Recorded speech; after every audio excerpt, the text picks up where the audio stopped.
আবারও প্রধানমন্ত্রী হয়েই বাংলাদেশে আসছেন শেখ হাসিনা। আওয়ামী লীগ সভাপতি শেখ হাসিনা দেশে ফিরছেন প্রধানমন্ত্রী হিসেবেই।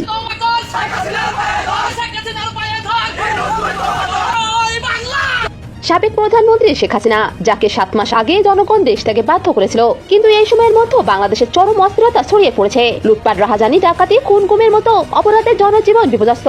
এমন টালমাটাল অবস্থায় দেশের সাধারণ মানুষ আবারও শেখ হাসিনার নেতৃত্বের প্রয়োজনীয়তা অনুভব করছে।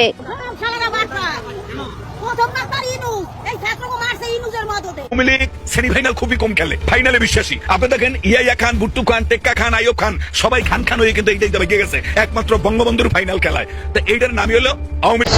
সোনার পূজা করে ডিম পারতো, এই সোনার মুরগিটা আপনার কাছ থেকে তাড়াইছেন কেন? তারাই সম্মানিত দর্শক মণ্ডলী, শেখ হাসিনা বাংলাদেশে ফিরে আসবে, কিন্তু নির্বাচনের জন্য নয়, বরং প্রধানমন্ত্রী হিসাবে নিজের হারানো ক্ষমতাকে পুনরুদ্ধার করার জন্যই বাংলাদেশে তিনি আবার ফিরে আসবেন এবং বীরের বেশে ফিরে আসবেন।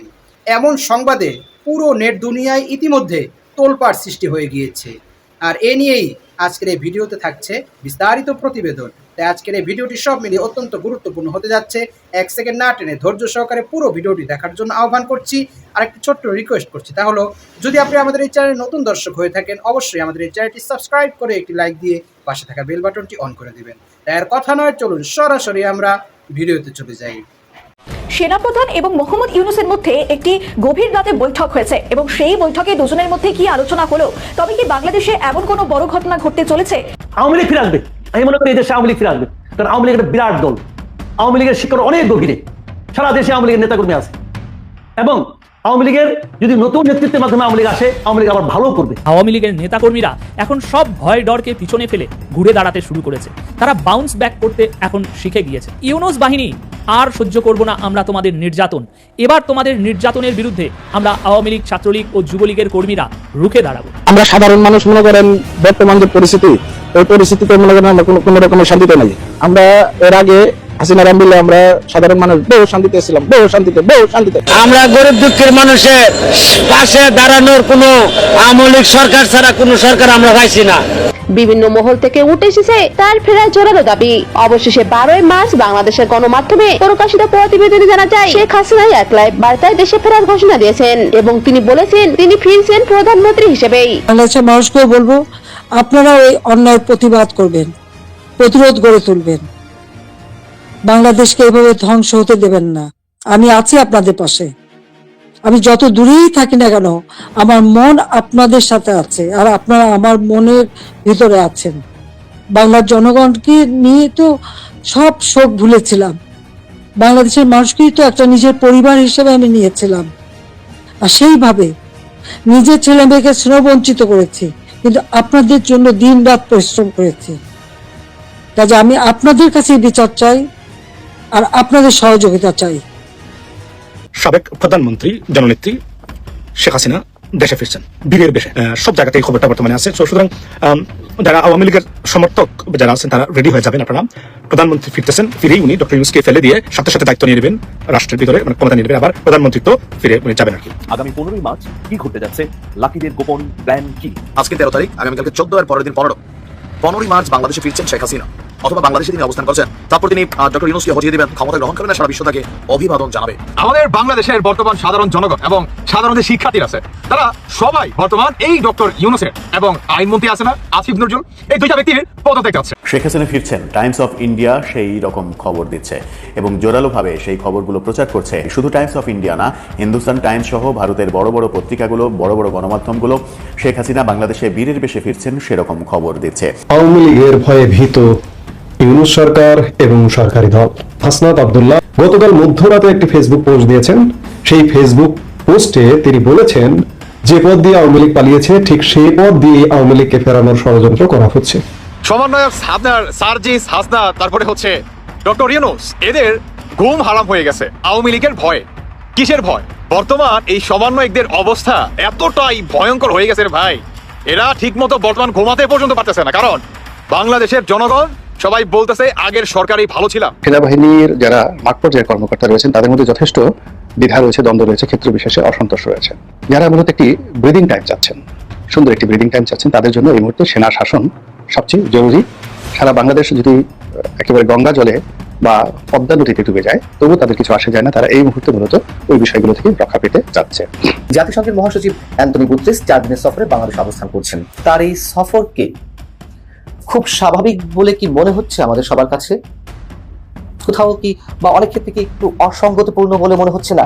আওয়ামী লীগের চ্যাপ্টার ক্লোজ বলে মন্তব্য করেছেন জাতীয় নাগরিক পার্টির দক্ষিণাঞ্চলের মুখ্য সংগঠক হাসনাত আব্দুল্লাহ। শনিবার নিজের ফেসবুক পেজে এক পোস্টে কথা বলেন তিনি।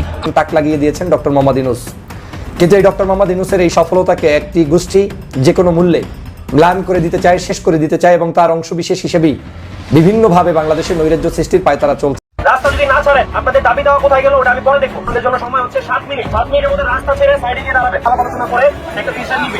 বাংলাদেশের সেনাপ্রধান কি রাষ্ট্রদ্রোহিতার অপরাধ করেছেন? তিনি এমন কোনো কাজ করেছেন যেটা রাষ্ট্রদ্রোহিতার শামিল, দেশের বিরুদ্ধে ষড়যন্ত্র, দেশকে নিয়ে ছিনিমিনি খেলা, এমন কোনো ঘটনা কি ঘটেছে?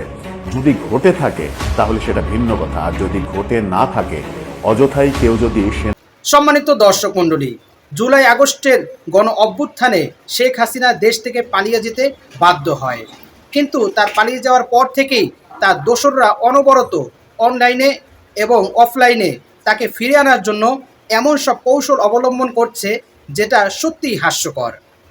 তারা প্রতিনিয়ত প্রতিদিনই তারা বলেই বেড়াচ্ছে যে শেখ হাসিনা ফিরে আসবে, শেখ হাসিনা ফিরে আসছে, চট করে শেখ হাসিনা বাংলাদেশে ঢুকে পড়বে। এই তো শেখ হাসিনা সেনাপ্রধানের সাহায্যে সহযোগিতায় অমুক তারিখে তমুক তারিখে বাংলাদেশে ঢুকে পড়বে। কিন্তু তার ঢুকে পড়া বা বাংলাদেশে সহজে এসে পড়াটা কি এতটাই সহজ হবে? বাংলাদেশের জনগণ কি এত সহজেই তাকে মেনে নেবে? কখনোই না। যদি তারা এমনটা ভেবে থাকেন তাহলে আমি ওই আওয়ামী লীগের দোসরদেরকে বলবো তারা ভুলের জগতে বসবাস করছেন। কেননা যে 2000 দিয়ে সে বাংলাদেশ থেকে পালিয়ে যেতে বাধ্য হয়েছে, সেই 2000 ক্ষতিপূরণ তাকে অবশ্যই পোষাতে হবে। এর মাসুল না দেওয়া পর্যন্ত বাংলাদেশের মানুষ ওই ফ্যাসিস্ট প্রধানমন্ত্রীকে কখনোই ক্ষমা করবে না।